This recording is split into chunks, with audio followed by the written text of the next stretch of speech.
ما زلنا وداع الراحل العظيم محسن شوقي. الوداع يا أرض خضرة فيها روح العرقانين، كنت جوه اللقمة حضرة وفي حياتنا جاه وطين. الوداع كلمة بجوابك يهدي كل الحيرانين، كله راجع من ترابك يلقى حضنك على المشاع. الوداع الوداع.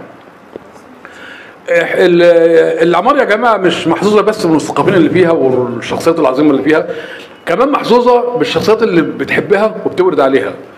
واحنا في الفترة الأخيرة في واحد يا جماعة جهده غير محدود ورائع في خدمة العمار وكل مثقفين العمار، الراعي الكبير الشاعر الكبير مجدي أبو الخير.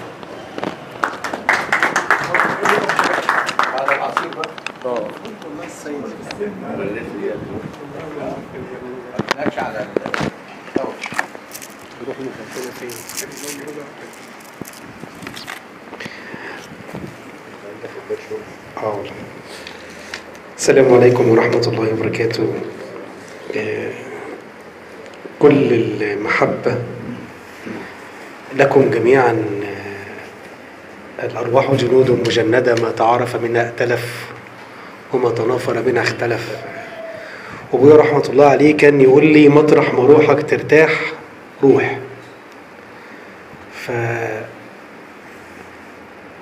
كانت حاجة عظيمة جدا ان انت تلتقي مع ارواح بتحبها. فكرة العمر والسن والفارق السن ده كان خارج الاطار اصلا. واول لما تقاربت من العمار طبعا كان الصالون ورحمة الله عليه العزيز ايمن سالم كان صلة كبيرة جدا هنا في العمار، ومحمد مصطفى الهلالي ربنا يديله الصحة. ثم يعني التقينا وأنا معرفش هذا العظيم الجميل الباهي الباسم دائما عم محسن. فلما التقيته في وسط الجامعة هو رجل عادي بزيه الريفي، فحد عادي كده مش دعوه بأي حاجة، راجل زي الفل يعني، ما لم يتحدث وقتها، لم يتحدث. فكنا يعني ربنا يبارك فيه الباشمهندس مختار أرسل لي كتب أحمد عبيدة رحمة الله عليه. فقلت له لا، هذا الرجل لابد أن تقام له ليلة عظيمة يعني. وكان نظمنا لده، وكنت مسؤول عن نادي الأدب في هذه الفترة، والحمد لله كان في نشاط باهي، وعملنا الليلة لأحمد عبيدة. فكان ضمن هذا الحضور طبعا كان عم مختار، وكان المجموعة العملية كلها معظم الموجودين كنا في ليلة أحمد عبيدة، وكانت ليلة عظيمة. فللمرة الثانية ألتقي بعم محسن شوقي، ولكن في هذه الليلة ليس هذا الرجل الصامت برضه بنفس الزي الريفي. فهو حد يا جماعة ده راجل إيه، يعني عذرا راجل زي أبانا، راجل مش مثقف ومش راجل عادي زي الفل وبيحب الموضوع. فلما تحدث محسن شوقي زايد كما قلت، ربنا سبحانه وتعالى بيميز كل حد فينا بميزة. ربنا عادل حتى في توزيع فضله وكرمه ونعمه على عباده بيساوي. فهذا زي ما أنا كتبت هو خازن أسرار الجمال. والله العظيم هذا الرجل يعني كان رحمة الله عليه، وزي ما أنا بقول اللي خلف واللي ألف واللي علم لسه باقي سنين ما ماتش، فهو لم يمت. السيرة أطول كتير من سنين العمر. سيدنا النبي صلى الله عليه وسلم اللي بقى سيدنا النبي في قلوبنا لأننا سمعنا سيرة رسول الله صلى الله عليه وسلم. هذه السيرة وهذه الأفعال لو لم تنتقل لما بقى رسول الله صلى الله عليه وسلم يعني. فالسيرة الطيبة بتبقى كتير يعني. فتحدث هذا الرجل فوجدت أن المصطلحات والكلمات العادية جدا اللي في إيدينا، اللي ما هي في إيدينا، يصيغها محسن شوقي ويركب لها تركيب مدهشة. إزاي؟ زي ما بتروح عند حد مثلا عطار وعطار، في حد يعمل لك تحويجة كده، هي نفس الحاجات المحطوطة على الأرفف عند عطار تاني، ولكن هذا يشكل منها أشياء مدهشة سبحان الملك. فربنا وهبه هذه الهبة.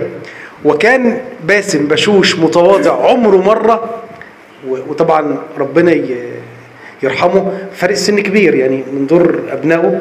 أنا أطول كنت دايما وشكسه بموضوع وعم مختار كنت وشكسه في موضوع الطول ده.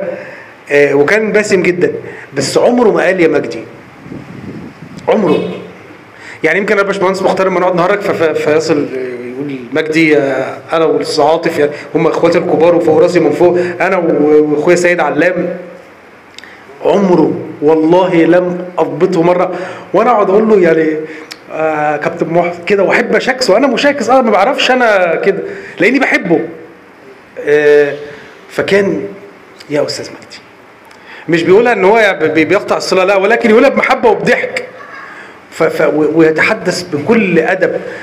ولما اشتغلنا في كتاب احمد عبيده في المؤتمر كان الموضوع عظيم جدا، وكان جهد مشكور. ولما تشوف مقالاته يا جماعه التركيبه دي مش راكبه. يعني هذا الرجل بهذا الزي اي حد يشوفه للوهله الاولى هذا الرجل تعليم متواضع، ولكن تجد موسوعه، لا يطلب الكلمه ولا يسبق الكلام شهوه. كلنا لما بنمسك، انا زي ما انا حصل دلوقتي ابتديت استرسل والكلام شهوه، هو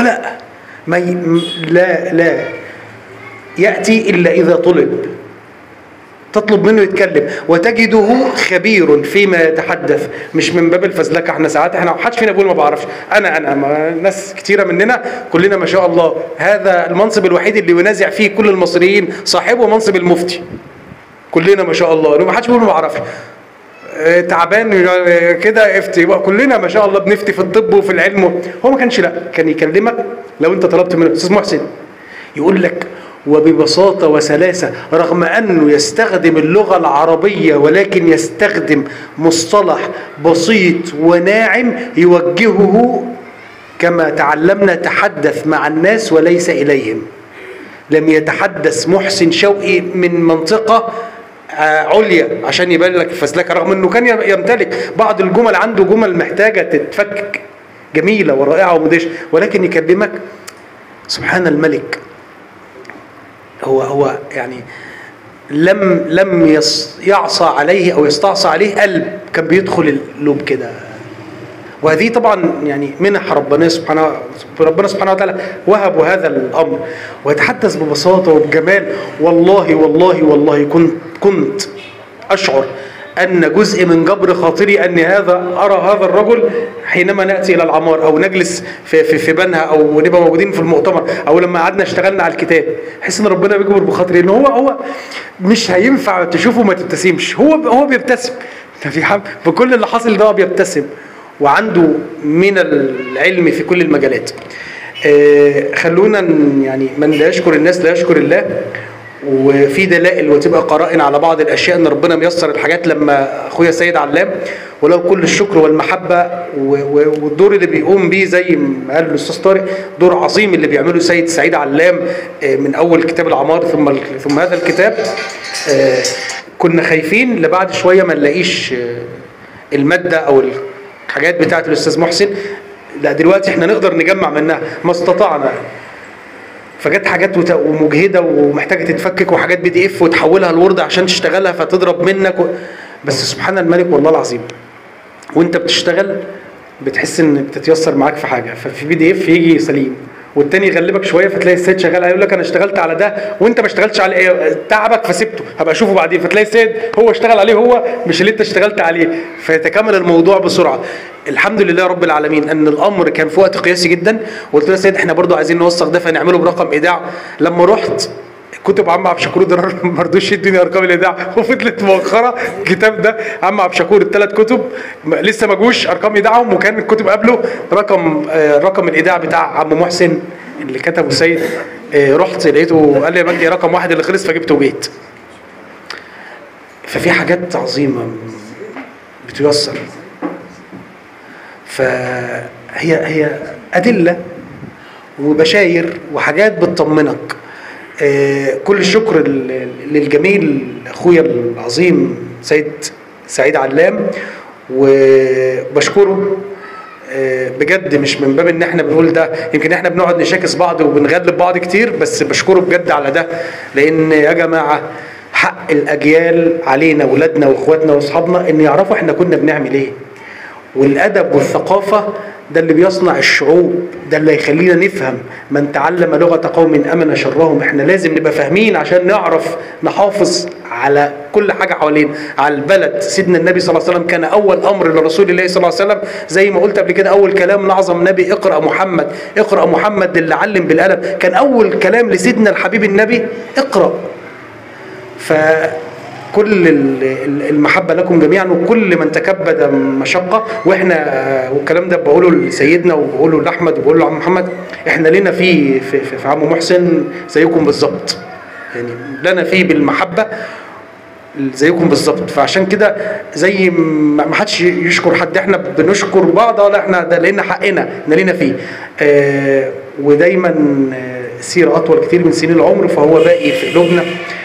كل المحبه لاخويا الكبير عاطف الشاذلي، على ان لسه صالون موجود وهيبقى، واحنا معاك يا ريس وفي ظهرك، وان شاء رب العالمين هيبقى فيه كتاب تاني هنتدارك بقى اللي ما قدرناش نجمعه دلوقتي، ويبقى موجود بعد كده. يا رب دايما نتجمع في الخير، ونسأل ربنا جل وعلا أن يجمعنا وإياكم مع من نحب في الجنة، مع سيدنا رسول الله صلى الله عليه وسلم. وكل عام وانتم بخير، ويا رب دايما متجمعين في الفرح.